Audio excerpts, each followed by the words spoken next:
Good evening, everybody. My name is Elsa Lynch, and tonight I have Dylan LaBelle with me. Hello. And we are your commentators tonight for GCU Overwatch, brought to you by Canes and powered by Rockstar. Very big thank you for our sponsors tonight. And so tonight we are bringing to you week 3 of the NECC with our Overwatch match being GCU Varsity against CVU Esports.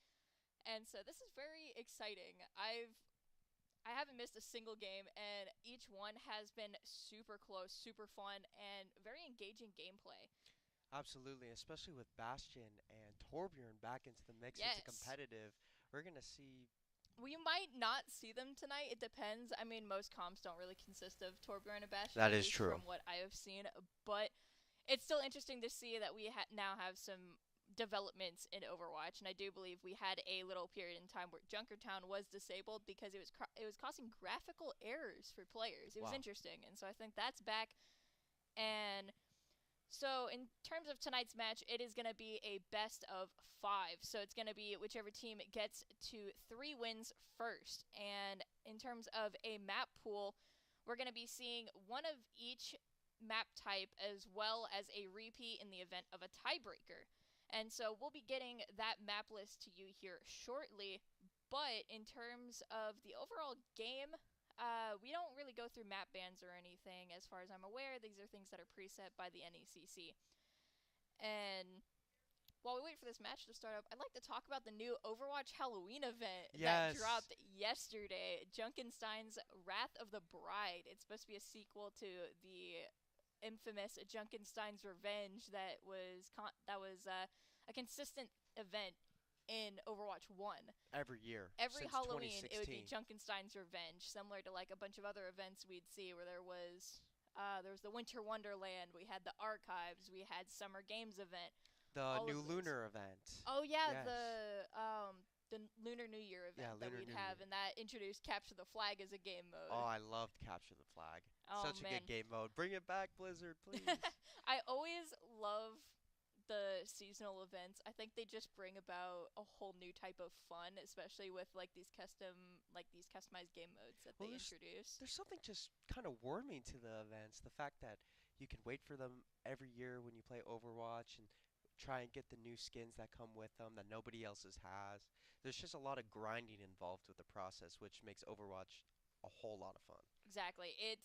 I think my favorite has to be the Summer Games event, just because that is where I get to shine as Lucio. Ah, Because yes. Lucio Ball is just 3v3 soccer with extra, with like some extra like added fun to it of like jump pads. You get to use the sound wave to push the ball around, and you can get these sick cross the map goal shots. It's so much fun, and it definitely gives me like a chance to really go all out with one of my favorites. Oh, absolutely. I mean, speaking of summer games, one of my favorite skins in Overwatch is the Soldier 76 when The he's Grill the Master Grill Master 76. 76.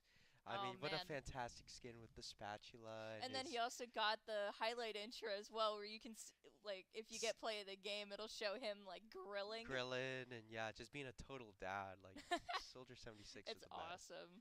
Yeah.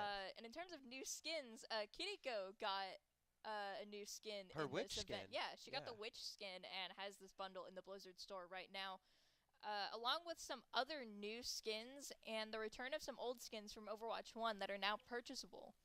Yes, no, it's good to see some of these skins that I never got a chance to get available for purchase because some of them just have some awesome detail into them. Blizzard does a great job with all their legendary skins.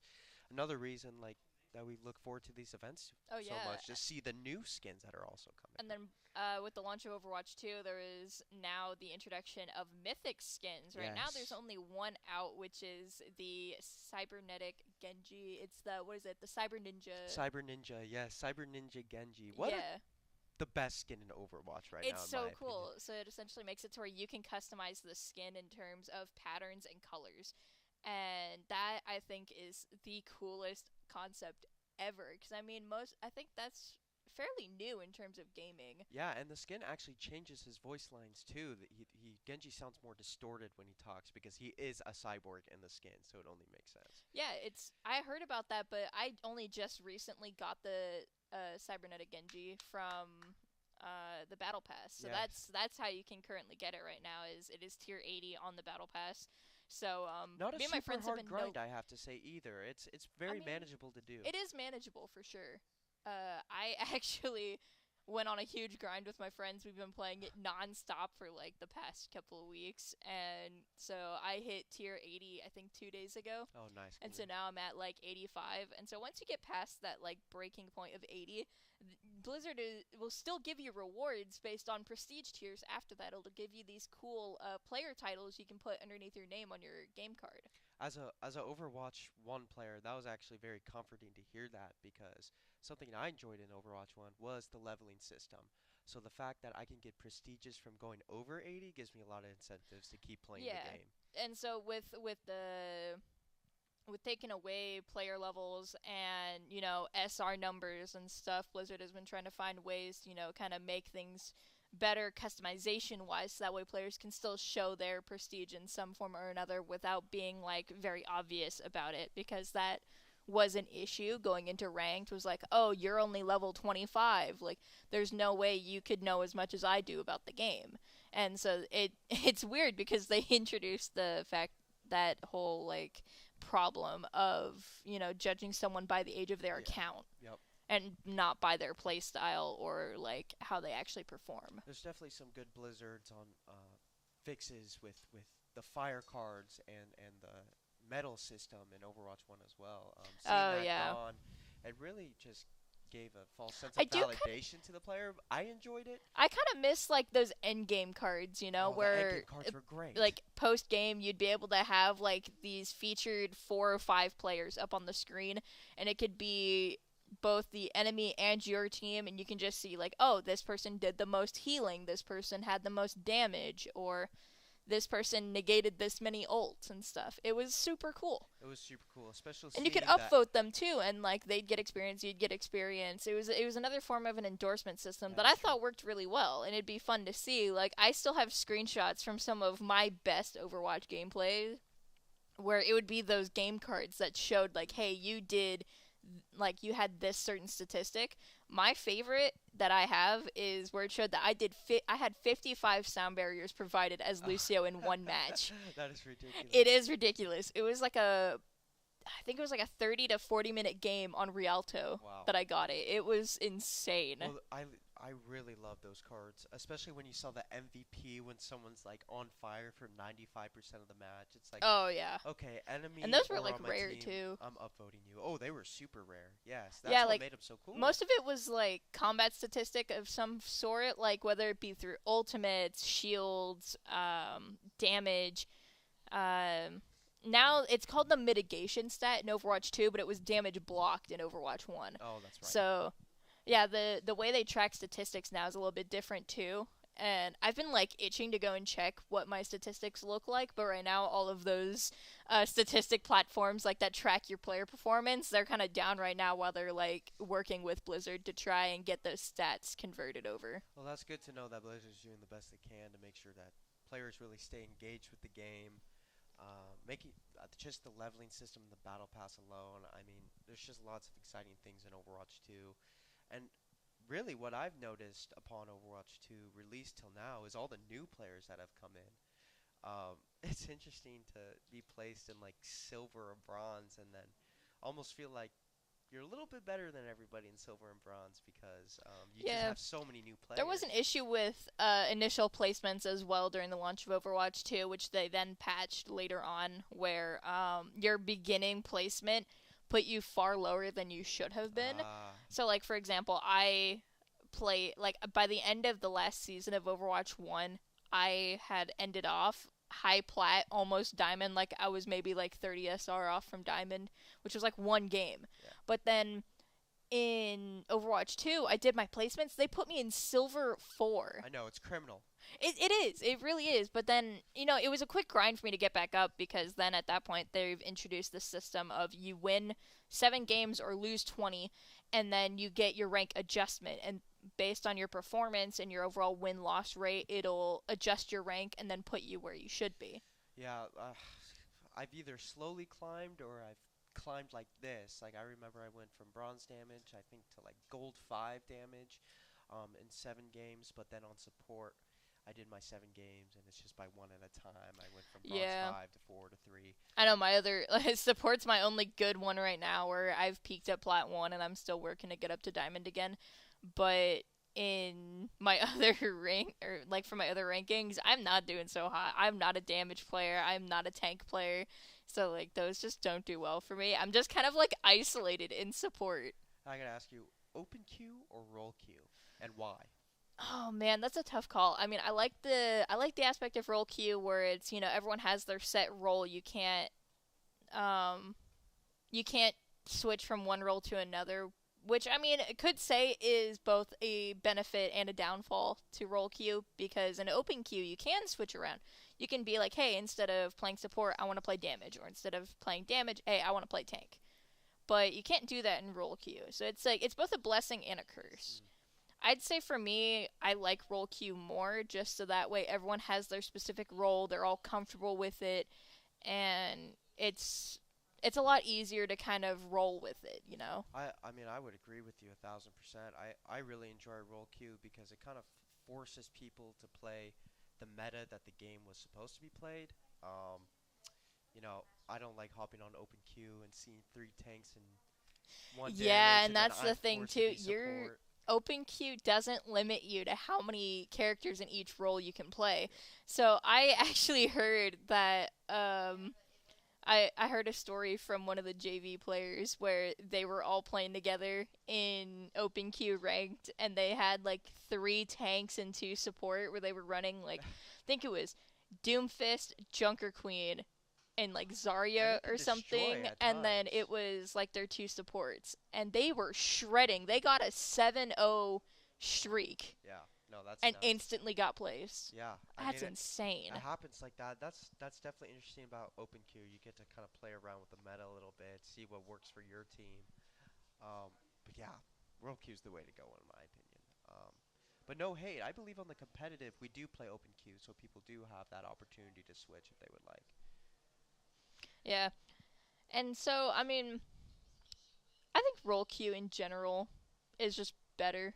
Yeah. I mean, open queue is fun if you just want to like go and experiment with these different comps that you can't do in role queue, but I mean, aside from that, I think role queue is the more balanced way to go about it for sure. I would agree. To be devil's advocate, something that is nice about open queue is just how much faster it is to queue in the game. That's true, because I For mean, at that damage point, then you're main not topics. limited to a specific role. Everyone just queues in together. Yep.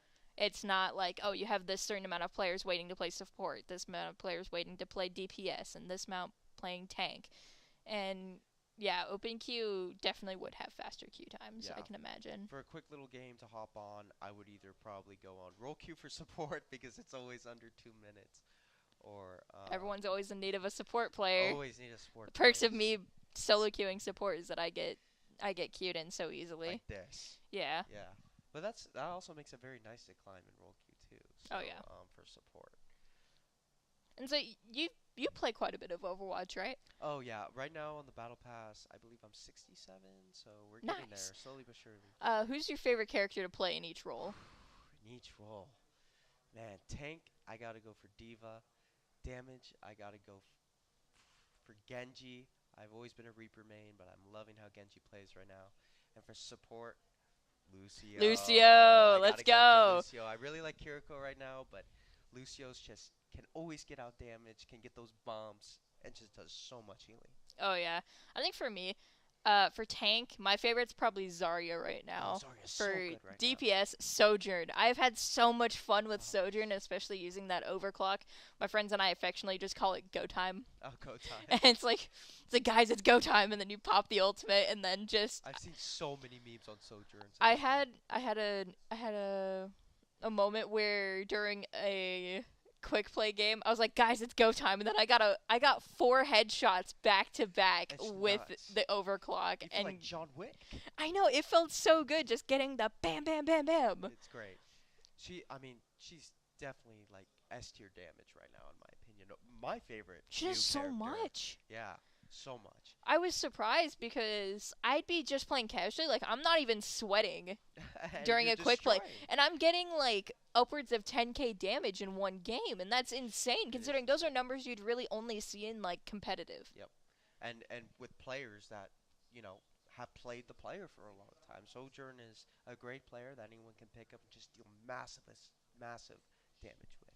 Yeah, and I mean, I think her ability is also matched pretty well too, especially since she has that disruptive bubble Hmm. that if you catch the right people in it, it can be devastating. Devastating. And they're And forced to move locations, which is also huge. exactly, you're forcing them to move because they don't want to stick inside that bubble. Yeah. No, Sojourn is deadly. When I think of Sojourn and Soldier, you know, I always want to play Sojourn for the damage, but I love the self-healing that Soldier has. Yeah, I mean, there's definitely benefits to playing both Soldier and Sojourn, and it's very funny. Like it feels like a tongue twister trying to say them both back to back, like Soldier, Sojourn. Sojourn, Soldier, Soldier. Yeah, and I mean, I absolutely love playing Soldier. I will never give up the opportunity to play him. I'll always switch between him and Sojourn. So I mean, granted, granted they both have their they have things about them both that are both good and bad, but I think they'd also balance each other out too. I've Oh, seen some absolutely. people play them both together, and then that is just scary because That then is you have a soldier healing both of them, and then you have the sojourn that's just ripping people apart. ripping. And they both do deal massive amount of damage, especially if you get good with Soldier's rocket. Oh, the helix rockets, Yes, yeah. the Helos rockets, man, those are crazy when you land hits on those. Those are fun. Oh man, I love using helix rockets. That's definitely my favorite ability when it comes to soldier. Um, and then plays of the game are always fun to get with him too. You know, speaking of Soldier and Soldier, and something that's so great about them too is the new gun noises that they have Oh yeah, for the like the game. I think a lot of people don't really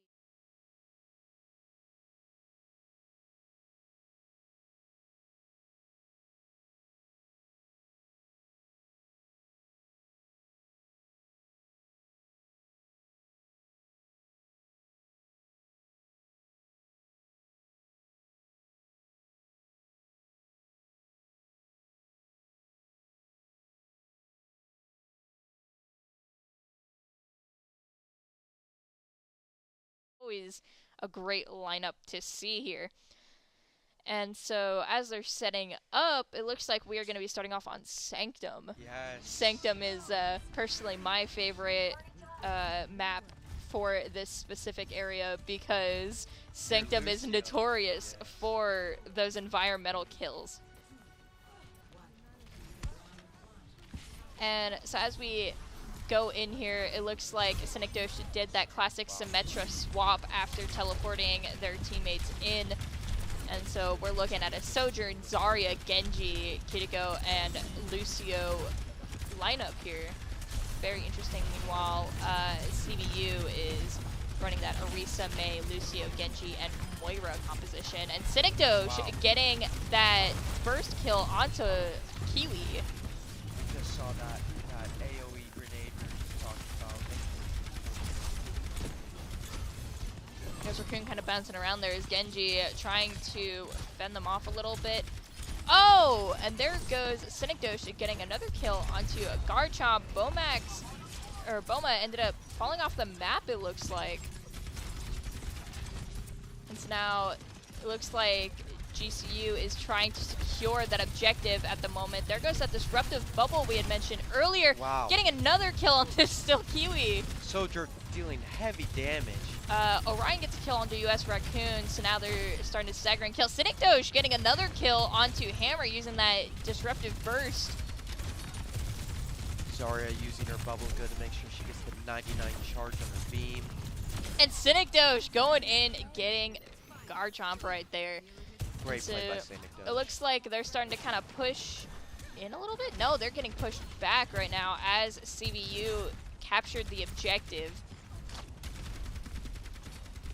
So right now it's looking like they're starting to kind of reconvene with each other, grouping up and then pushing in all together. Boma building up that charge, and now with Graviton ready to go. Did it get eaten? It looks like that Graviton got absorbed by Orisa. How unfortunate, but GCU still manages to come in. Synecdoche getting 2 kills with Overclock. Bomac getting taken out by their Orisa, but Synecdoche taking him out right away. It looks like Kiriko used her Kitsune rush there, gave Zarya a little extra beam. Yep, and there goes Lucio coming back for the taxi. Q-Tip always doing that taxi service. We talked briefly last week about how important taxis can be sometimes. Great to see that play. Yep. It looks like Orion got a Necrotic Orb kill onto Raccoon there. But, unfortunately, CVU managed to get that objective back, and so now GCU is going to have to work hard again to reclaim it. It looks like Raccoon's got Dragon Blade ready to go.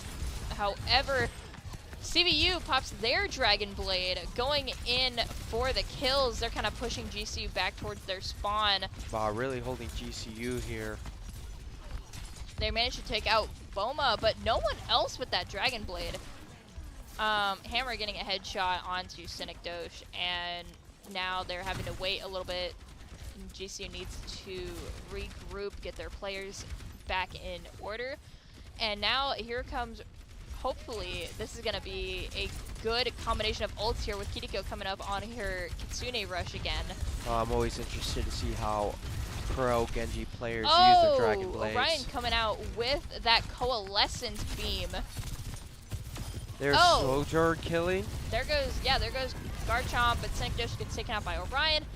It's a lot of back and forth here. Kiwi popped that sound barrier to save their team, and it looks like Boma was trying to distract them and push them back towards the objective just to kind of get that touch there during overtime. Are they going to be able to hold it? Boma sending out the bomb, not getting anybody with it. And so now Red Dawn was left on the objective. They're going to have to touch, otherwise at this first point.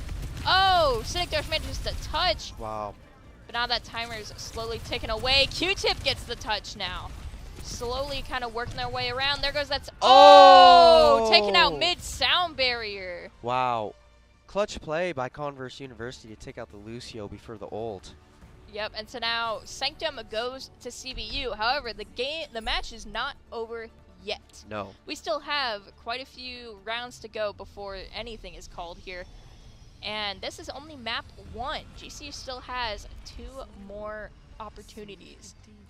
I gotta say, that was definitely a chaotic first game. That was very chaotic. A lot of ults being used there towards the end. It was really sad to see that sound barrier get stopped midway through. I think all Lucio mains can understand that pain of being stopped mid-ult, thinking you're about to just shift the game, and then you get stopped midway through. It really does hurt. Nothing goes for you. Look at that great Symmetra teleport, making sure to switch players quickly so they can meet back with the team.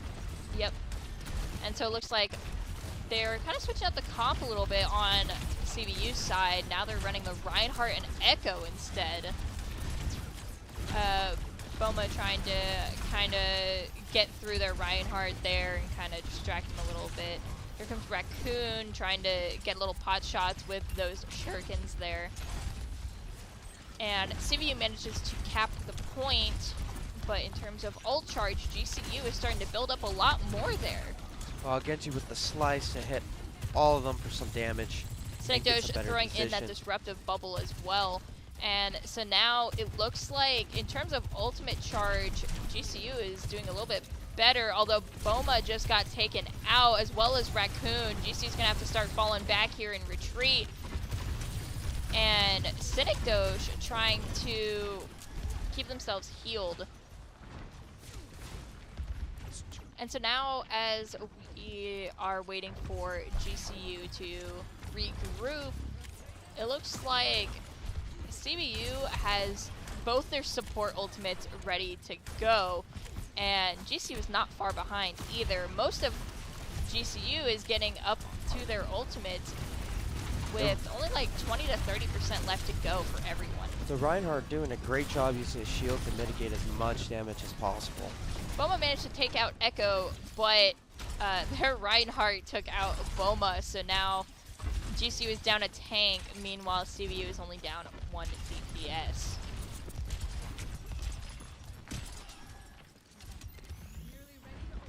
And so right now, both support ults are ready, and actually, almost every single ult is ready for GCU. They're going to try and capitalize on this most likely, but that may send in that Blizzard. The hammer down. The shatter. There goes the bubble. Graviton. The Dragon Blade, maybe? Are we getting the Dragon Blade? The no, Kitsune not Rush. Yet. We do have the Kitsune Rush active. Genji! That US Raccoon getting Mei, and then Boma getting Echo. What a team fight. Great job by GCU to secure the point, using their ults to synergize together. And so now GCU managed to cap the point, and it's going to be up to them to hold and hopefully not let CVU take it back. And so the only ult that GCU has left is Dragon Blade, and CVU is coming up on Echo's ultimate. So we'll have to see here how they manage to defend. I'm always interested to see how Genji use their Dragon Blade in situations like Blade. this. They use it just like this. Oh! Getting taken out by the Fire Strike. Oh, Boma gets taken out by Reinhardt, and so now GCU is going to have to fall back, and the point will go to CVU. Converse University able to just push in there. there. Are they going to get the touch? No. And separate the team, giving them another win. So CVU now takes Nepal, but we are not going to be done yet. That is only map 1 out of at least 3 at the bare minimum. Now we're going to see a map we haven't seen in a long while, huh? We haven't even seen this in play yet, as far as I'm aware. We're going to be heading to Blizzard World Blizzard next. World! It was very interesting seeing the Mei gameplay here. I don't think we had seen Mei before, and so CVU did a really good job of using that, and they really did switch up their comp. Meanwhile, GCU kind of stuck to the same composition that we had seen in previous games. Oh, absolutely. That Mei ice wall is so huge for just countering Kiriko, too. Something we did talk about before, but Mei just has some different abilities now. She got a little bit of a rework. Oh, yeah. Mei did get some changes. So with her cryo freeze, like in terms of like her standard primary fire, she cannot freeze people in place. She just slows them down. But she can still freeze with her blizzard, though. Still just as annoying as an Overwatch 1. And so, as we're leading into the next game, I'd like to point out that we did have, I believe, one player that we hadn't seen before on this roster. So, if I'm not mistaken, we had... my apologies. My brain is kind of getting mixed up here. We had, I believe it was a DPS change. A DPS change? I think it was Synecdoche and one other, because we did not have Twinkerbell this time. Oh, that is right. So it's really interesting to see new players coming in when we had the same roster so far, at least for our first 2 games. Right now, it seems like both teams are going to take a brief break. So while we're waiting for them to get themselves situated and ready to go again, what brought you to GCU Esports, Dylan? What brought me to GCU Esports? Wow. I got to say, ever since I was young, I just loved playing video games. I love the team aspect of it. I moved a lot when I was younger, so I didn't really get to make a whole lot of friends in my neighborhood. So gaming was always a place I could go just to have fun, and also I spent a lot of time with family, just be in my room gaming. But what brought me here to GCU Esports, I mean, really the culture about the school is just absolutely fantastic, and what they have going for the esports program here, I mean, we're streaming Overwatch games for players of our own, really something that hasn't been seen before at other universities, and it's just a great opportunity to be a part of, and I'm glad to be here. What about you? That's very true. For me, I actually started off in GCU Esports because I was scouted out back in my hometown. I'm from 29 Palms, so that's like a very small town in California. Okay. So I was scouted out at the local community college where I was like kind of dual enrolled for my high school. and like they had a table for GCU, and they were like, hey, we have an esports program, and we're gonna be having like these degrees in game design and stuff. And I was like, oh, that's so cool. And so I ended up getting to go on a Discover trip. I got to see the facility, and it's grown so much since it was back then. But just getting to be there at the time of seeing this room filled with like RGB desk computers and like all these people playing games. There were TVs where people were playing on Xboxes, PS4s, and just everyone just kind of hanging out playing competitive games or just playing like Mario Party, Splatoon, stuff like that. And when I was on the Discover trip, I met one of the R6 players at the time. And so then I started getting to play Rainbow Six with them. And when I started back in 2019 here, I got onto the Rainbow Six JV team. Oh, wow. Yeah, so that was how I started in GCU Esports. Rainbow Six, huh? Yeah, I was competitive Rainbow Six Siege, and then after that, I became the Dead by Daylight community lead after like a brief 1 year break of just me hanging out in esports. I was like, oh, hey, we don't have a community for Dead by Daylight, and it's one of my favorite games at the time.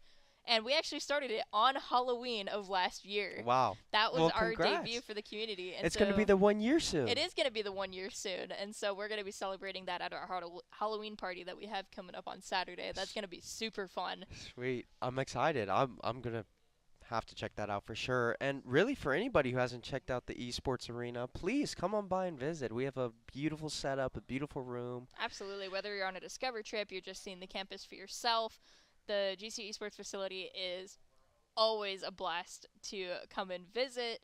And so there's opportunities to try and free play on PCs. You can earn, if you're a student, you can earn free hours by liking some posts, retweeting them. And we have more information at our front desk. This is some information we don't have currently handy. But the esports facility itself does offer a lot of opportunities to kind of engage, socialize, get to make new friends. And so with that, it's like I think the esports facility it's in general just one of the best things that I've been a part of. It's kind of gotten to introduce me to a lot of new avenues between gaming and broadcast. Absolutely, and it's great that we can have such a strong community backing it as well. I mean, just to be able to work here and meet all you guys. I mean, I made a lot of great friendships and just great community here. There's been a lot of good memories here, and I'm honestly really sad that I'm going to be leaving here soon. I know, but you did your job good. Thank you. I really appreciate it. Absolutely. It's been awesome to be a part of this and getting to see how the program develops throughout the years. Man, I feel old saying that, but ironically, I'm probably younger than the rest of you. And so now we're loading in to our next map, Blizzard World. Wow, we see Bastion here? Will we see Bastion this match, maybe? Oh, it looks like GCU running Bastion through Synecdoche. I gotta say, this would be considered the first time in Overwatch 2 where we have access to all the heroes. Yeah, we do get to see all of the heroes now that there's no more issues or bug fixes that need to be done with the characters. But it's very interesting. I wasn't expecting to see Bastion in play here. And so we might get to actually touch on some of the changes that were made to Bastion. As seen here, he's kind of moving around. Oh, nope, and there he goes, back to Sojourn. We got bamboozled. And so now GCU is rushing in onto the attack. And it looks like CVU is running a new comp as well, leading in with Junkrat and Cassidy instead of the DPS characters they were playing beforehand. I love how Q-Tip always knows what support he's going to be. Yep, Q-Tip always rocking the Lucio. I love to see it. And so now Boma on the high ground with the rest of the team. They're trying to go in there and get some damage. Look at that high charge on with Boma, but Boma getting taken out by Hammer. And so, ooh, looks like CVU did manage to take out a chunk of GCU's players, and so now we're going to have to wait for them to reconvene and get ready to push in once again. That was a quick little battle there, quick little scrimmage. Of course, and I think one thing to always remember about this is that this is the top league of the NECC, so we're going to be seeing a lot of hard-to-counter gameplay. And so whether it be from GCU or for another school, these are the best of the best. Absolutely. And so a lot of the times, these games could go one way or the other. Lots of respect for all these players and all the time they put in to master their game and their player. Of course. Oh, Oh, Cynicdosh getting a really nice disruptive blast there onto Junkrat. And using those bubbles very wisely to kind of disperse CVU, and so now GCU starting to overpower the objective. There goes that Deadeye from the Cassidy, managing to get Boma, and then from the looks of it, that was a Coalescence kill on to, my apologies, I didn't catch the player. Somebody. But there was 2 ultimates used there from CVU, so it'll be interesting to see how GCU comes back from that, especially since now GCU has Graviton Surge, Kitsune Rush, and Sound Barrier ready to go. I'd love to see Dragon Blade with Kitsune Rush, with Graviton. I hope we get to see that synergy this game. An absolute fantastic combo. Alright, so now are we going to see that Graviton Surge there? They're trying to kind of push in on that Moira. Cynicdosh got taken out by Hammer. Red Dawn also getting taken out by Garchomp. And so now that is 1 support and 1 DPS down. There goes Boma. And so now GCU again is going to have to reconvene.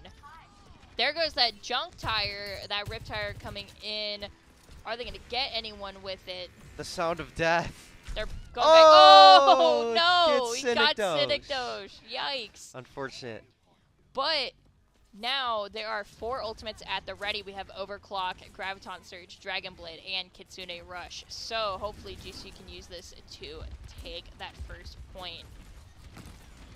I'm holding out high hopes here, and it looks like they're starting to slowly push in there. So let's see what we see here first. There goes the Dragon Blade, but he got stuck by Hammer's Sticky Grenade. Kiwi getting Q-Tip, Boma getting Hammer, but then Kiwi getting Cynicdosh, and Orion getting Red Dawn.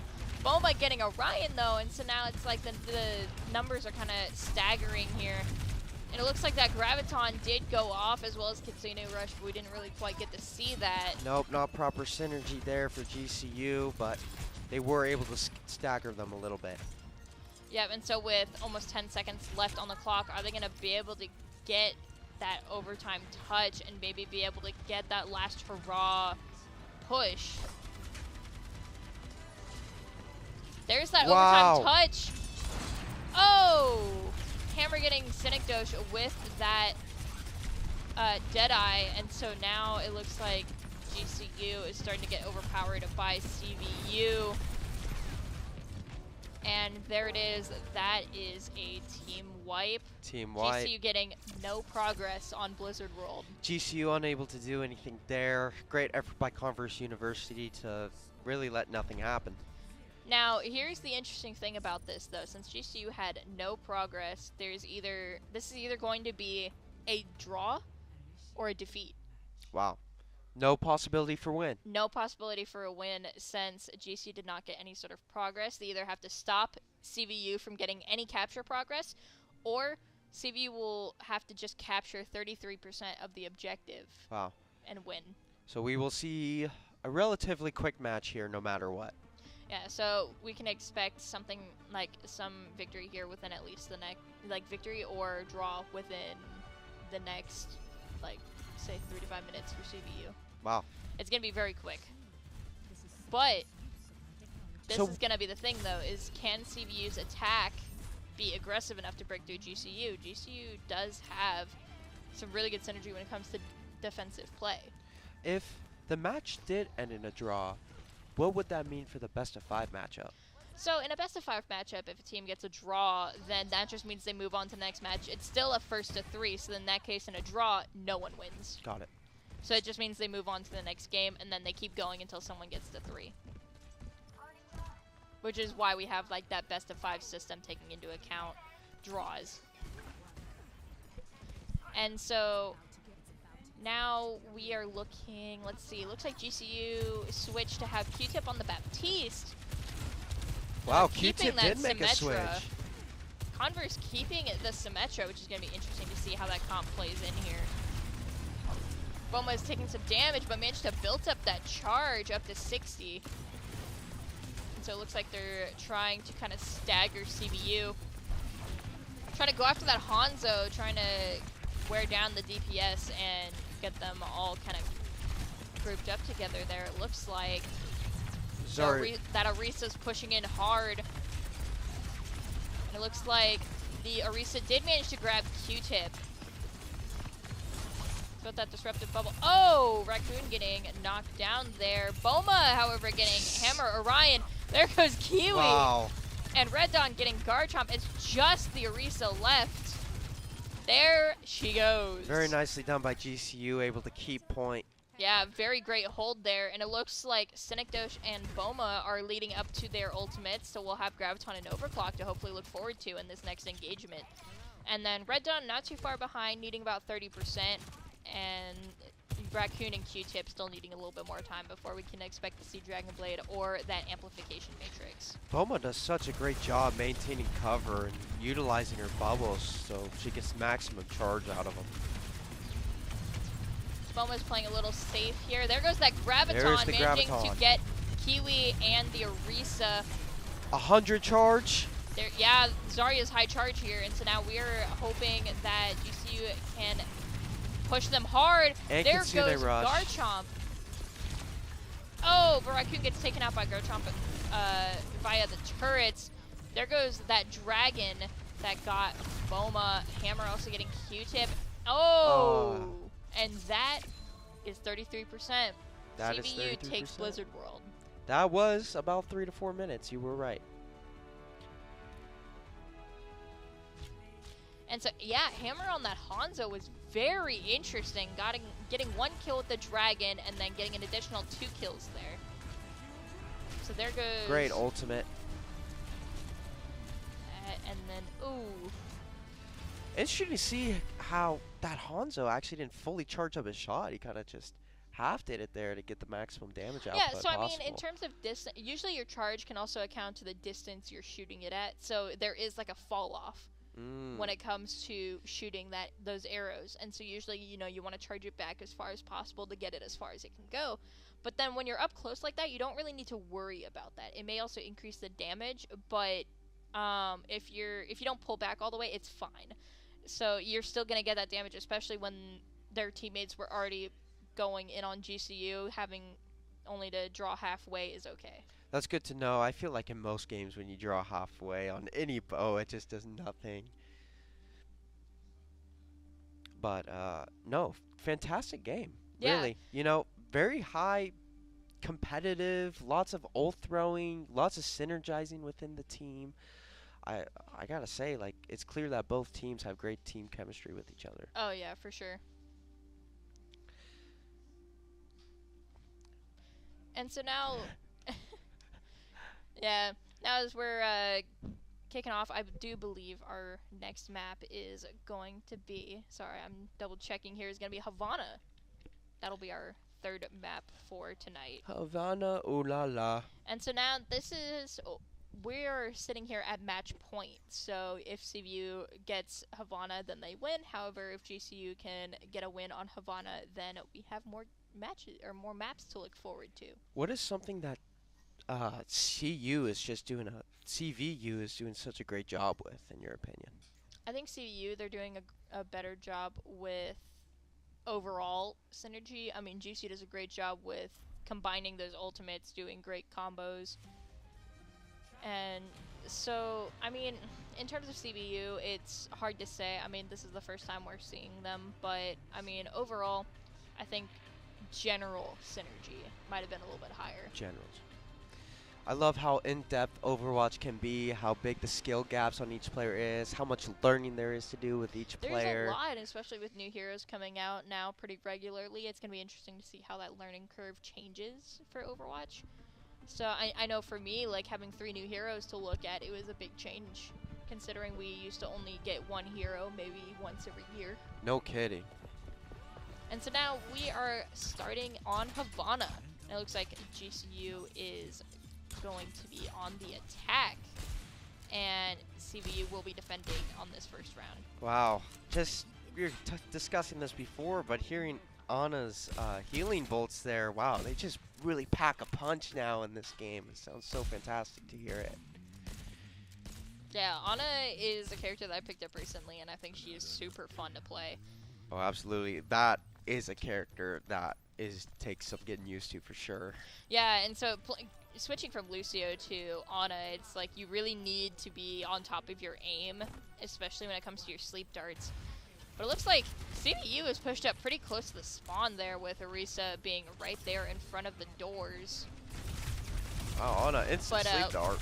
Yeah, Boma is going in hard against that Orisa, trying to push them back. And running the Sigma, which I'm very curious to see how that'll pan out, using that meteor to strike down Orisa. We see tank versus tank action here. Both tanks able to deal out some massive damage, but also stay alive. Yep, and so now they're managed to push CVU back, and GCU can start pushing that payload.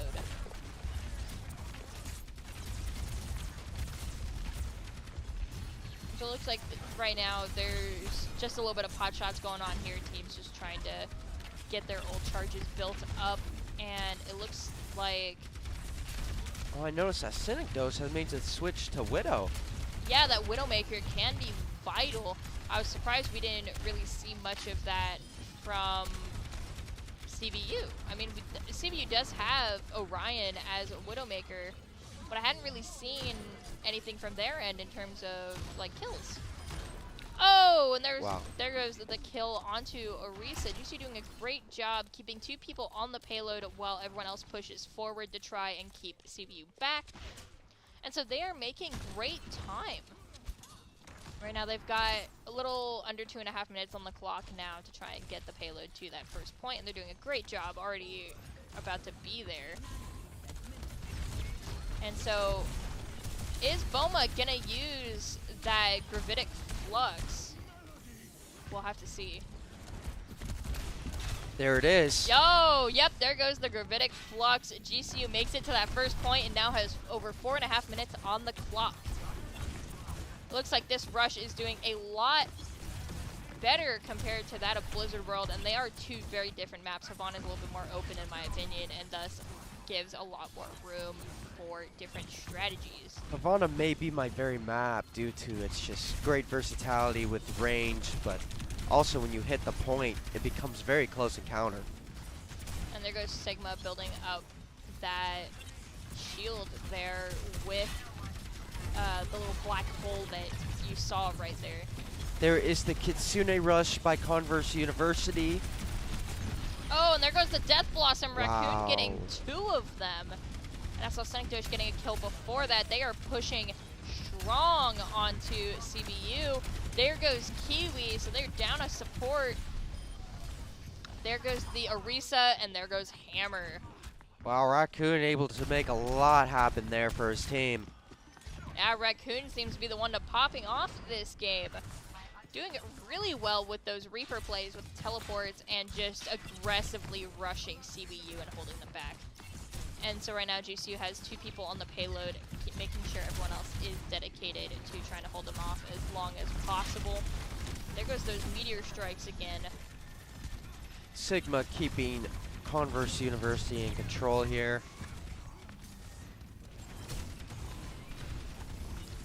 Oh, it looks like Boma's about to come up on another Gravitic Flux. Is that where this is going to come and play here? Quite possibly. And there goes Synecdoche trying to kind of get some pot shots in the midst of all the action. Everyone kind of backed off just a tiny bit. There goes the infrared sights. The Gravitic Flux also going off, killing Hammer with it. Wow. Bomax using great Gravitic Flux. Synecdoche getting a kill, getting 2 kills on Orion and the Orisa and Kiwi. Oh, Synecdoche popping off with the Widowmaker. Wow. And GCU getting that second point now with just under 4 minutes on the clock. GCU looks just different here, ready to win. GCU is pulling off some very aggressive plays, and it is working. Let's see, can Synecdoche get some shots here? Oh! Wow. What a snipe! What a onto headshot. Orion. Are they going to... Oh! Hammer now on the Widowmaker and popping Synecdoche. Now, Boma is sending that meteor up there, just trying to disperse them a little bit, building up those shields. Oh, Cynicdosh getting wiped again.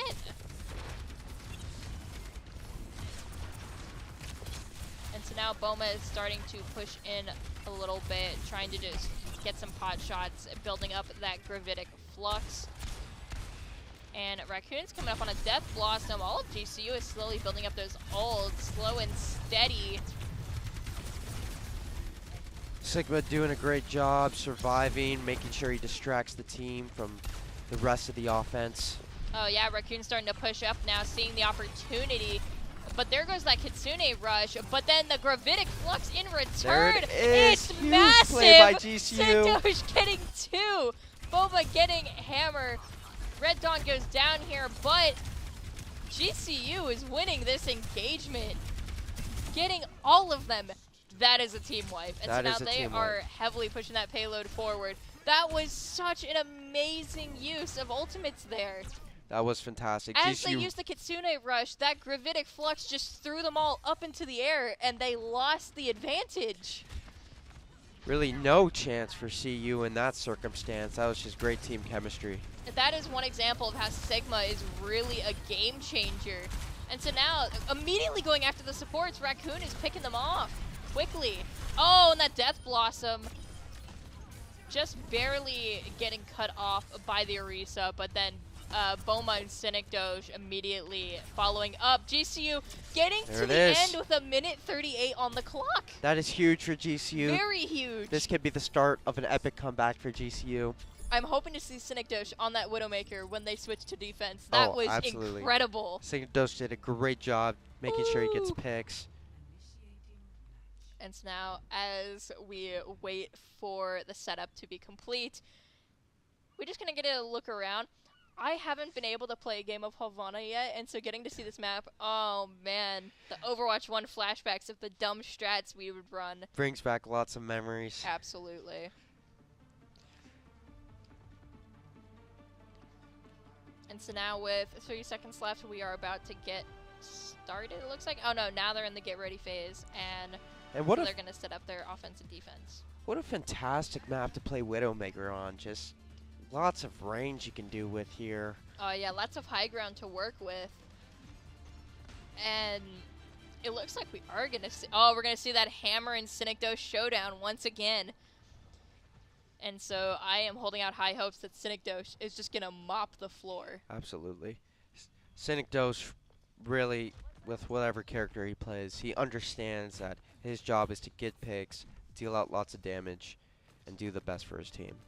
Absolutely. And getting to see US Raccoon as well, that was one of the players we hadn't really gotten to see much of recently. And so getting to see him now, awesome. Oh, and there goes the shots from, on both sides. Widowmaker 1v1. They're trying to get each other out as soon as possible. So now as we watch Cynicdosh. Oh, now we're switching to Boma. So Boma's on the front line here, just trying to kind of hold him off a little bit. There goes that Meteor. Starting to stagger down in health, but getting covered by Zen and using that rush on the shield. Oh, they're starting to slowly pick them off, and GCU is holding a solid defense. Solid. Sigma and Reaper are actually doing a great dynamic duo here. Yeah, that Sigma Reaper combination is something I wasn't expecting to see, but it's working out really well in their favor. Very well. And also in terms of ult charge, GCU is building it up super fast. We're already only 40% from Gravitic Flux. Make that 30. And so Cynicdosh managed to get a kill onto Orion, but Hammer takes out Cynicdosh, playing a Reaper now. They switched off the Widowmaker. And so now Raccoon is kind of teleporting around, trying to get some picks. There goes a Garchomp. And so now it looks like CVU is starting to have to stagger back a little bit again because GCU is picking them off. Orion getting Red Dawn back onto the Widowmaker. They switched off of Reaper back to Widow. Oh, and that Immortality field is making it hard for Raccoon to get any picks.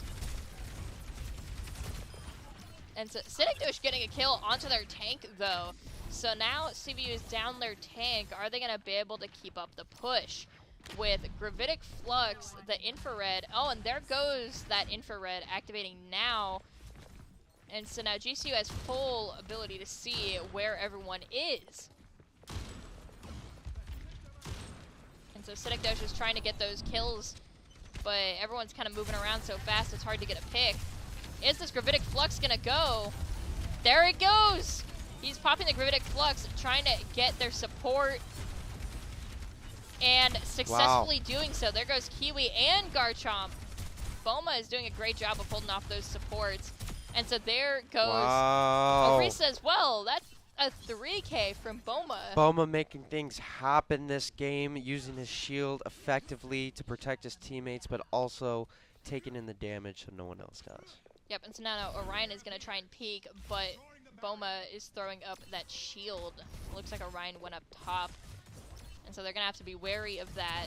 So they're going in for that push, all right. It looks like there's Hammer ult. is now on to... Oh, Hammer is still Reaper. My apologies. It was Orion that was sticking the Widowmaker. And so now this could be one of the last team fights. They got to make it count. Wow. Cynicdosh and Boma doing a great job of picking off their numbers. But Hammer gets Cynicdosh, and so now they're going to have to try and pick off. There goes Hammer. And so with only 36 seconds left on the clock, CVU is going to have to make a miracle, or Havana goes to GCU. Both teams just so now it doing looks like they absolutely switched to fantastic job. Reinhardt. Is that tank change going to make a difference? We're going to have to find out. Q-Tip getting the Reinhardt. The Zen getting the kills. We left. Oh, Wow. that's a full death blossom. That is insane. Let's go. Whoa. Oh, it's massive. I need to see it. I need to see it now. That's got to be play of the game. I got to see it right Havana now. goes to GCU. Oh my gosh, Raccoon. US Raccoon coming in with a 4K Death Blossom following the kill of that Reinhardt. Let's see it.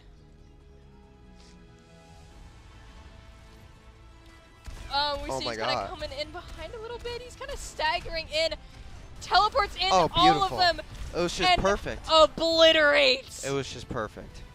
We Absolutely love perfect to see placement. It. Absolute phenomenal gameplay from Raccoon that game. Raccoon oh my. absolutely does havoc. Between both DPS were absolutely annihilating the competition during Havana. We had Cynicdosh performing as an incredible Widowmaker, and then we have Raccoon going in with Reaper, not only getting those important picks on the supports, but then also that massive Death Blossom that just ruined any chance CVU had at getting even any more progress towards that payload push. I gotta say, the team comp here just looks absolutely amazing. Next level for GCU. I love to see Sigma working with Reaper, especially with the support backline that they have. They're able to push, they're able to do massive damage, and they also have some range to them. Yeah, and seeing Q-Tip switch to Zen, I was a little curious about that, but then it started working, and getting that Reinhardt immediately during that push, and so yeah, it was very interesting to see. Yeah, no, great Those team support chemistry. Switches, and this was our first full payload map, am I correct? Yeah, so this was strictly payload. Didn't have to capture anything, didn't have to like do anything else. Like they only just had to escort the payload and that was it. Yeah, GCU just wow. Yeah, and so now we are looking at a push map. We're looking at our push first map. Robot push map, I believe. Wow. Since now GCU has 1 point under their belt, CVU having 2. We're still on a match point game, but we're going to be looking at Coliseo next, where we get to see, personally, one of my favorite game modes, which is the robot push. Oh, this is new to Overwatch 2. We did not have this in Overwatch 1, so this is like a tug of war with robots. Massive tug of war, and I believe the time limit goes on for like 15 minutes, I believe. It's a huge, I think it's like a 10-minute counter. And so with Coliseo, we're looking at a range of both open and closed off space.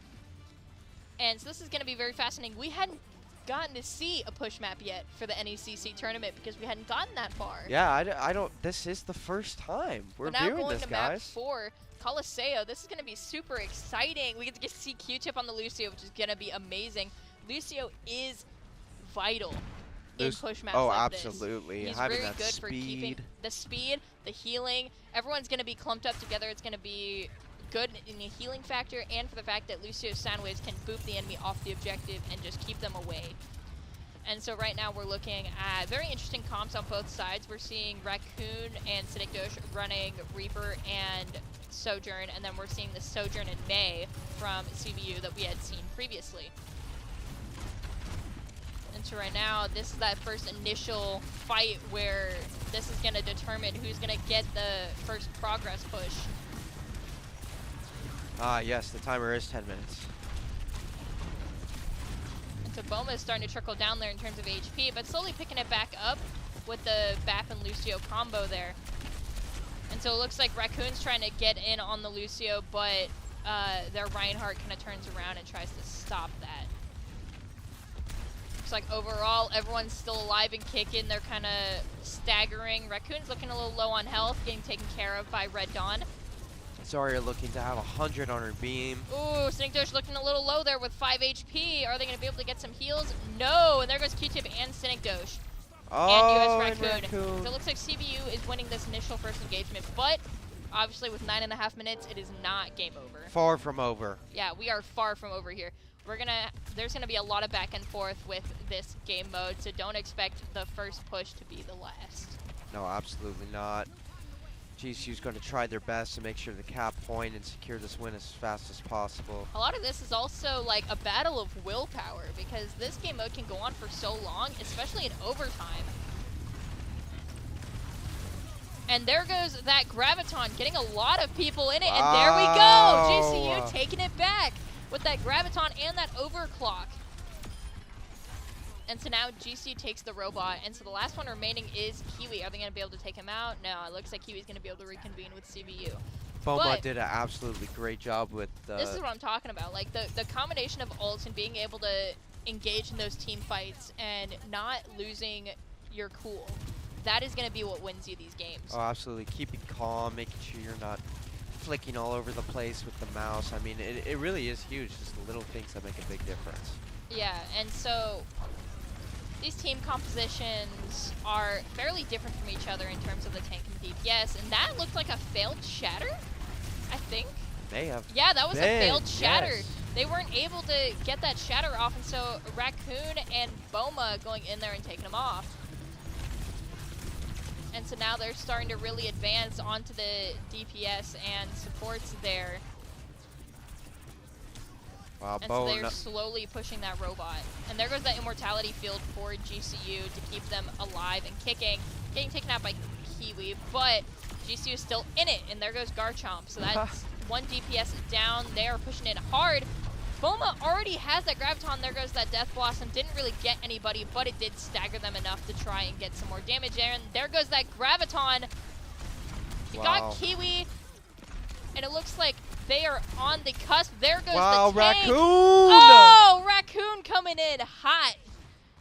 Raccoon really clutching it up for his team, especially with the May ult there. Yeah, and it looks like GCU is about 5-ish meters from taking the lead.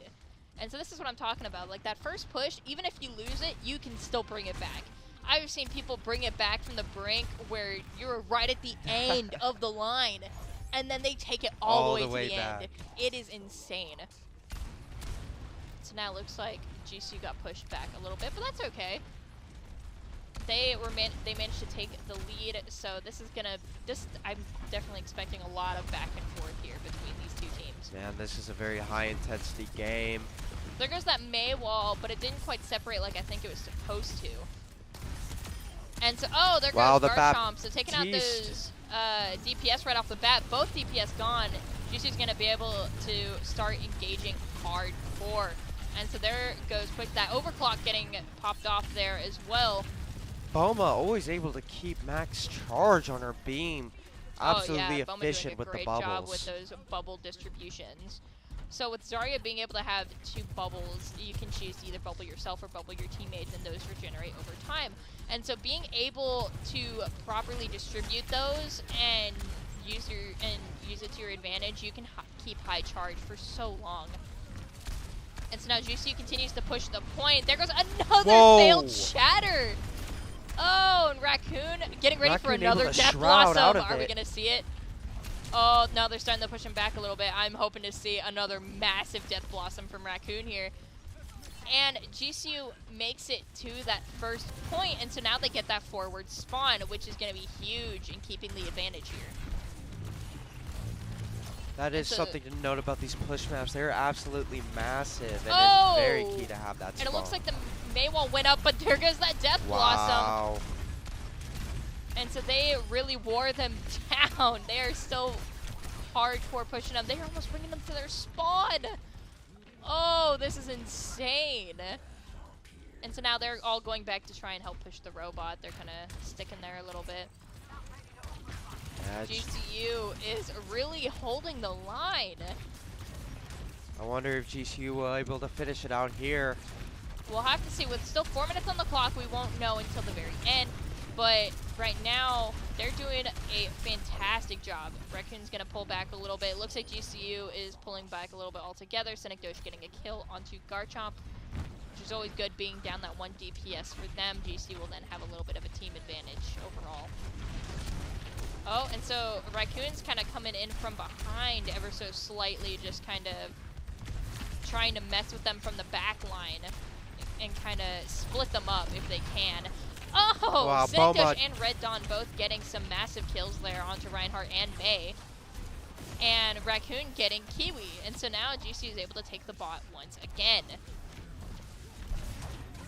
And so this is a prime example of how letting that one team fight go to the enemy can give you a lot more opportunities than you may expect. I love how GCU rushes to the spawn of Converse University to make sure that they don't push out too much, so they're able to finish the robot out there. Yep, and it looks like Boma is getting up onto another Graviton. There it goes! It's massive! But there goes that sound barrier trying to protect them, but their tank still goes down. Wow. And Raccoon is pushing in hard. And so they're slowly kind of backing up a little bit, but they are pushing that robot far. If GCU manages to push the robot all the way to the end, then it is indeed over. It is game.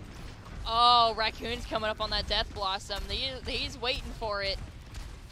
Sojourn, I believe, by Senekdosh. He's starting to back up. They're trying to push up onto Raccoon, but that's probably not the best idea here. They're all kind of distributed. Oh, and that Shatter does manage to get some people, but that Immortality Field couldn't keep them alive. So CVU did manage to win this fight. That is a team wipe. However, this next fight, Senekdosh will have Overclock. It looks like that Death Blossom was used. We did miss that, unfortunately. But we are going to have that Amplification Matrix come up here soon from Red Dawn with about like 20-ish% left. Senekdosh now has Overclock. Boma is 50 to that Graviton Surge. They are already well off, like better off in terms of ultimates. So we'll see how this next fight plays out. There goes that Deadeye. Isn't going to get anything, though. With everyone so stretched out, it doesn't get anybody. And so Overclock being active for Senekdosh, are they going to be able to get something? Probably not. Raccoon doing a great job of facing away from that sticky grenade. Teleporting away from the Reinhardt to keep himself safe. And so Kiwi goes down from Senekdosh, so that's one support down for CVU. They're going to be able to start capitalizing on that and pushing forward. Red Dawn using those moon jumps to do a great job of being able to see everybody and heal them through this fight. Senekdosh is a little worse for wear in terms of HP, but they're still managing to take that fight. 45 seconds left on the clock. If GCU is able to hold the robot, they will win. Now the real question is, can CVU pull this back and get as much progress as GCU had? Comeback victories like that are few and far between, but it's not impossible, so we'll have to see. There's 2 ultimates here ready. We've got Sound Barrier and Graviton Surge ready to go for GCU, and There's only the support ultimates ready with Shatter coming up. Actually, very close. So they'll have Shatter this fight. So we'll see how each team capitalizes on those ults. Oh, but there goes the Reinhardt. There's going to be no Shatter. And wow, the Lucio ult! Yep, Kiwi drops that sound barrier, but it might have been premature. That Death Blossom getting struck down right away. GCU's as looking well great as shape. Kiwi, if they can shake CVU fully off the objective, then they win. They don't even have to move the bot. They can completely stay off of it. And Coliseo goes to GCU. There it we are is. now at our, I do believe this is going to be our tiebreaker game. It will be the tiebreaker game. We are 2-2. 2-2. GCU to CVU. This is going to be ABC. Oh, let's see it, Boma. Let's see how you did. Those Zarya plays were absolutely incredible. Oh, Boma did such a shutting great down job that Death this Blossom and then getting Kiwi at the end there. And then wow. staggering with Synecdoche to get those last 2 kills.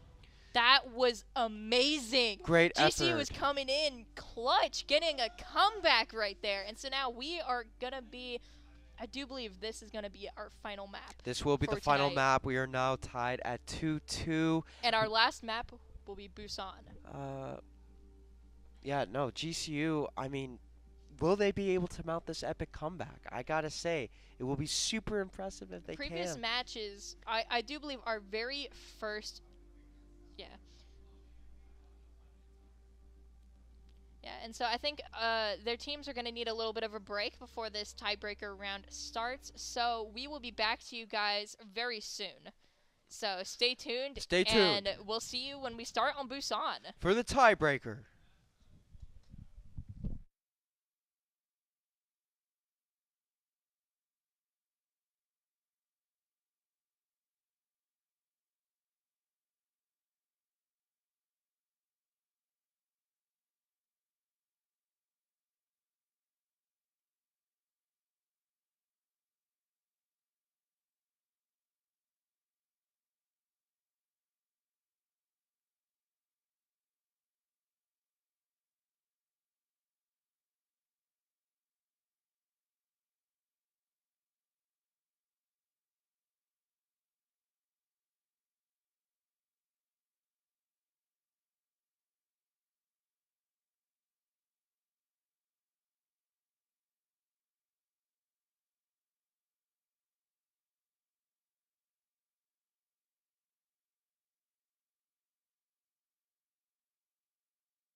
All right, welcome back, everybody. And so now Welcome back. we are on Game 5. Game Busan! 5. GCU's done a fantastic job bringing it back. And so now we are going to be taking it to Map 5, which has not happened yet in our NECC tournament. No, it has not. A best of 5 match that's actually going to 5. This should be super exciting to watch. So make sure you stay tuned for this game because it's going to be a good one.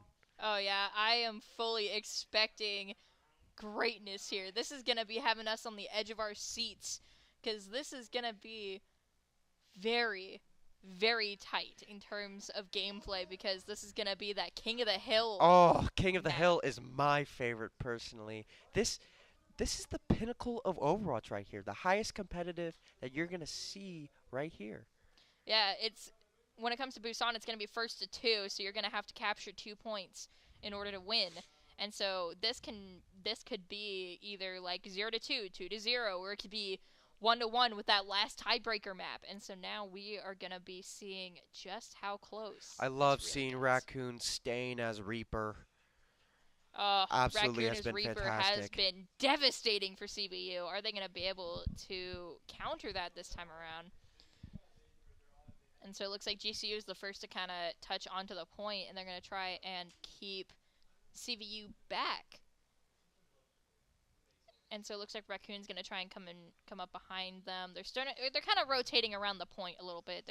There's nothing set in stone. Meanwhile, CVU does get that first capture point, but it's not over. Not by a long shot. Not by a long shot. Oh, Raccoon gets taken out, and so it looks like GCU is slowly kind of getting worn down. And as they're starting to back up a little bit, but that's okay. I mean, if CVU gets a little bit of percentage here, it's not a big deal. The only time you'll have to worry is when it starts gravitating towards like 70 to 80%. Man, that's when you need to start worrying. I feel like in King of the Hill, it's so easy to underestimate how fast you can capture a point. Not to mention ult charges. There goes wow. the Graviton. And so with that, they're starting to kind of push CVU back as far as possible. They pushed Orion to use that Coalescence, but was it effective in the long run? Syndico keeping the high ground, making sure to stay there to deal as much damage as possible.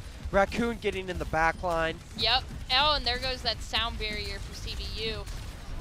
And then Q-Tip pops the sound barrier in return, and so now GC is going to be able to start pushing in more aggressively. Boma getting 3 kills right there. That is amazing, following up with that Graviton. That was awesome. A clutch ult by Q-Tip. Raccoon was low in that moment. Great read. Oh, yeah. Getting that sound barrier right as the team was getting low, following their sound barrier, then they couldn't have anything to counter that with. And so then GCU won that engagement. And so now CVU has 64% on the objective, but now GCU should be able to kind of hold them back for a little while here. Wow, Bomax. There's still that Death Blossom ready, and there goes Overclock being popped Bomax! off. Bomax! Oh! Yeah, holding Boma. the point with authority. Oh. Boma getting another 3K, it looked like. Jeez. That was awesome. Boma does such a great job. Boma has Graviton again. Just like that. This is what I mean by like circulating those ultimates and, you know, getting those combos. You don't always have to combo them one by one. Just using one in retaliation to another that just popped off can be all it takes. Like that sound barrier or the one use of the Graviton, which, speaking of which, there goes that Graviton and the Death Blossom. Wow, the Death Blossom. Oh, another wipe from GCU. The only one that got away was Orion, so it was not quite a team wipe, but GCU is now in the lead in terms of percentage. Red Dawn getting Orion, so now Orion's kind of staggered behind their teammates. And then Raccoon's kind of getting that high ground, probably going to try and stagger, get a little bit of some pot shots in there. GCU's at 80%, only 20 seconds left until they get the capture point, unless CVU comes in for the overtime. Wow, wow, wow. And so it looks like this Boma's may be trying their to last build push. Up. Yep, this is going to be the last hurrah. And so Boma's getting that high charge here. Syndico gets taken out, though, as well as Red Dawn. Oh, and Raccoon gets eliminated. But Boma managed to take out Garchomp, but Hammer takes out Boma. Oh, it is so close. Now CVU is going to take it, but if GCU can take it back, it's instantly their point. It's instant win. There's no more overtime after clocking in at 99%. As soon as GCU can capture that point again, it'd be round over. And so now GCU is starting to group up and push in slowly but surely. They've got the sound barrier ready here, and that amplification matrix is coming up. Oh, but Boma gets taken out, so they're going to have to wait a little bit. They're starting to push in onto GCU. There goes that sound barrier from Q-Tip. They're going to try and capitalize on that. You know, that was just a great ice wall by the maid. And Raccoon is going in hard, but it didn't really pay off in the end there. And so though Boma is going in for the wrecking ball play. Will he be able to hold it long enough? Are they going to be able to hold it out? I don't think so. Oh, unfortunately, man. round 1 does go to CVU. However, we still have two more of those points remaining. Wow, what a crazy game with GCU at 99%. Oh, I gotta say, it can go anybody's way right now. And then CVU coming back and getting that clutch. But yeah, we're not over yet. We are now moving to Sanctuary. And so this is going to be interesting. It's a mixture of closed and open space. So you have the two sections off to the left and right of the objective, and then you're going to have the sides that the spawns are facing. But that Sanctuary itself is in a weird predicament where you can't quite see everything. If CVU does cap this King of the Hill point, it will be game. It will be game over. So I am holding out hope that GCU is going to capture this point and bring it really to the brink. Absolutely. So it looks like the comp hasn't changed for GCU. Boma using her long range to get some damage over the top of the structure. Oh yeah, that is a nice use of that secondary fire. And so now it looks like CVU is trying to come up behind GCU and try and overpower them in a sense. That full team rush. And so GCU is starting to get a capture on the objective. Boma's building up that charge, trying to push in onto their tank first and foremost. But Raccoon gets taken out by Wow, Garchomp. that is a 75 charge. Oh, their tank does get taken out. But it looks like CVU is starting to kind of bounce back and start taking out GCU little by little. But I mean, Boma is holding strong there for a little while. Very strong. They were a very high charge.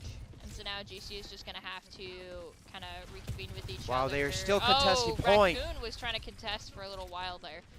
So now they're going to have to kind of regroup, get themselves situated again. But they are coming up on quite a few ultimates. Synecdoche is pretty close to overclock. Same with Boma. Red Dawn is about to have the amplification matrix, and Q-Tip is only 40% away from sound barrier. Absolutely, we can expect some huge ults coming up here pretty soon. Oh yeah, there goes that amplification matrix. And CVU is coming up on a lot of ultimates here, so GC is going to have to be very cautious about that. Raccoon gets taken out, Synecdoche getting Garchomp. Oh, the May ult! Oh, that Blizzard popping off there. And so now, once again, GC is going to just have to regroup. That was quite a few ultimates there, though. CVU had used Overclock and Blizzard. And then I think GCU only used Amplification Matrix, which is great. It's definitely GCU's turn to turn the tables here with their ults. Yep, Let's see what they got can make Overclock, happen. Graviton Surge. They're going to be coming up on Death Blossom. They're going to have Sound Barrier ready to go. So it's just going to be a matter of pacing and knowing when to pop those ultimates here. I feel like we might see a Graviton here in a minute. It does look like prime time for a Graviton. Are they going to go for it, though? That's the question of the night.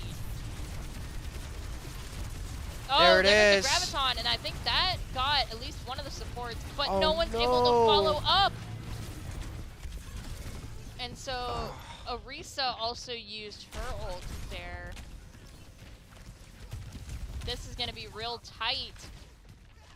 So we're going to have to see if GCU can come back. They're going to have Death Blossom, and then Amplification Matrix is kind of getting there, but it might not be ready by the time they need to engage again. Q-Tip trying to put some speed on his team so they can contest point here. They've got 4 seconds left to try and touch that point. They 3, need to touch. 2, Q-Tip's there goes the touch there. from Q-Tip. And so now they're able to touch. The game's going into overtime. Are they going to be able to get any kills here? They need to be able to disperse CVU a little bit, get them off that objective. But it looks like they're slowly picking off GCU one by one. Wow, Boma Bomax with the kill. Wrecking Ball. Oh, I love seeing Wrecking Ball wreck. They're trying hard. They're trying hard to contest. But just Boma, it's going to be hard. Oh, wow. They're still trying to Q-Tip's contest. fighting hard. Oh, unfortunate. But And CVU takes the win out of our best of 5 tonight. Wow. That was very close. That was the closest game we had seen What a in our 3 weeks of NECC. Boma once again getting that Zarya play of the game. Well earned, I might say. You know, I gotta say, even though the victory goes to CVU, GCU did just a tremendous job throughout these matches. Noticeable standouts, especially to Boma. Boma, Zarya. Raccoon, Synecdoche, they were all popping Everyone off. did They had some amazing. incredible ult usage. And I think in this case, Bastion is a very hard map to try and keep going back and forth with, especially when it comes to things like Sanctuary. Sanctuary and Mecha Base are very difficult points to try and, you know, keep fighting with. And so, honestly, that was probably the hardest map out of the whole set tonight. But GCU did an outstanding job. Outstanding. This is the sort of gameplay you see from the best in this collegiate league. And so being able to see firsthand what kind of gameplay they're running, it's very intense and a lot different compared to your standard competitive mode. And while it was unfortunate that we didn't take the win, we did get a lot of victories towards us throughout the game. Oh, absolutely. I gotta say, GCU put on a show, put on a great performance. I'm really interested to see how this team just develops and evolves throughout the season. Yeah, we are not done with NECC yet, not by a long shot. We've still got some time, and I am really looking forward to seeing what sort of gameplay we'll have in the future. Absolutely. And I think throughout all of those games that we saw tonight, I think Havana was definitely the most exciting, with Raccoon getting that 4-person Death Blossom. And Synecdoche popping off the Widowmaker. There was a lot of outstanding plays in Havana, and GCU not even letting CVU take 1 point. We saw a lot of different characters tonight. We saw a lot of different strategies used throughout these maps, and just a whole lot of fun to watch. Q-Tip noticeably, you know, making the switch to the Baptiste at a time to time. Q-Tip running Lucio, Bap, and Zen.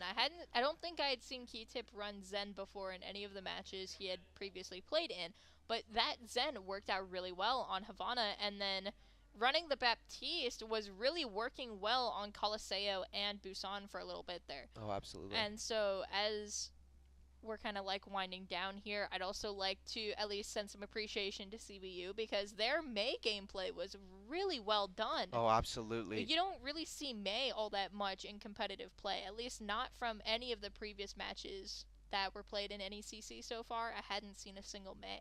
The ability to freeze potentially everybody on a team and use ice walls to separate the team from each other to pick them out is such a huge and great, tremendous ability to be able to put in the game and practice and use. Yeah, being able to take out those tanks, being able to disperse the team with the walls, being able to freeze them during an engagement, it's all you have to time that extraordinarily well in order for it to work out. Yes. And they did a great job of doing that. And lots of survivability on Mei. Yeah, with self-healing and being able to make yourself immune to damage for a little bit. It's very hard to play her, but also when you do know how to play her, she can be devastating. Devastating. Her rework was amazing.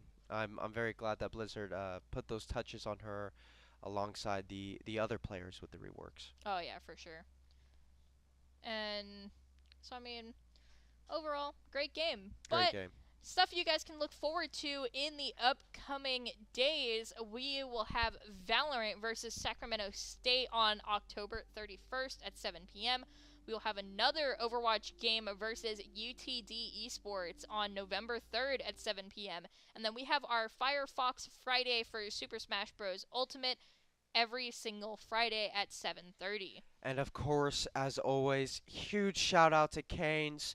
We are powered by Rockstar. Blessed to have their sponsorships to support the program.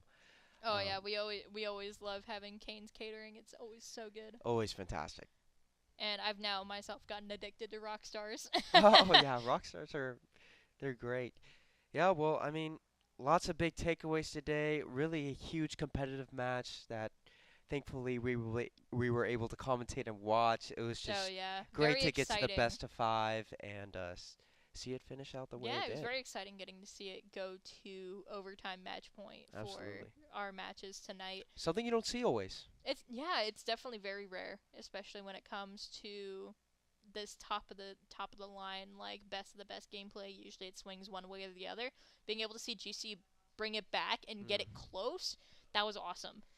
I would be very interested to see the outcome of the match, and maybe this was another payload map at the end or something like that. It's interesting to see how some teams do better on different game modes than Well, yeah, others. we got to see a little bit of everything. I think we got to see that capture point to payload. We got to see two King of the Hills Two tonight. We King got of the to see Hills Nepal and Busan. and the push. We got to see push for the first time, which Push for the was first time. awesome. I love push. Always love to see it. And so those ultimates all around the board were doing so well between like the gravitons, the death blossoms, using those infrareds to try and track the enemies, and those May blizzards, super deadly. Super deadly. Well, I just want to say thank you to everybody who has been tuning in for the stream. I'm your host, Dylan Lobaugh. And I'm Elsa Lynch. It was very awesome getting to have you guys with us here tonight, and I hope to see you next time for our upcoming Overwatch game. I don't commentate for anything else these days, so it was awesome getting to have all of you here, and I hope you guys have a wonderful evening. Lopes up! Lopes up!